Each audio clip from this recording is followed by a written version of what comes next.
नमस्कार मित्रांनो, आज बच्चू कडू यांनी खूप काही चांगलं विधान केलं। शेतकऱ्यांची जर कर्जमाफी करता येत नसेल तुम्हाला तर डायरेक्टली आणि शेतकऱ्याने आत्महत्या का करायची बरं का?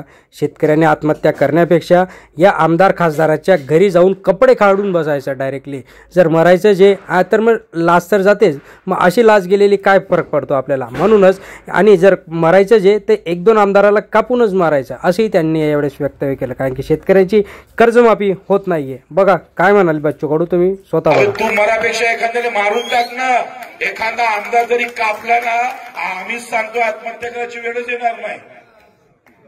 पण हे जातं मरतोय, जाऊन बसलं जरी का नाही आत्महत्या केल्यापेक्षा त्या आमदाराच्या घरासमोर पूर्ण कपडे काढून बसायचं, कपडेच ठेवायचे नाही आणि सहाच्या घराच्या समोरून जाऊन काय फरक आहे? मेल्यापेक्षा परवडत नाही काय? हा धिंगाणा जर सुरू केला ना तर सांगतोय काय पाहायचंय सरकार।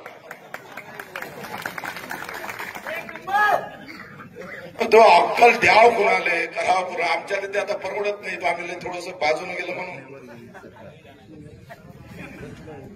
आम्ही मारण्यापेक्षा काही लढणं पसंत केलं पाहिजे का नाही केलं पाहिजे? आणि ते जर लढणं सुरू नाही केलं तर आमच्या लढण्यात काही अर्थ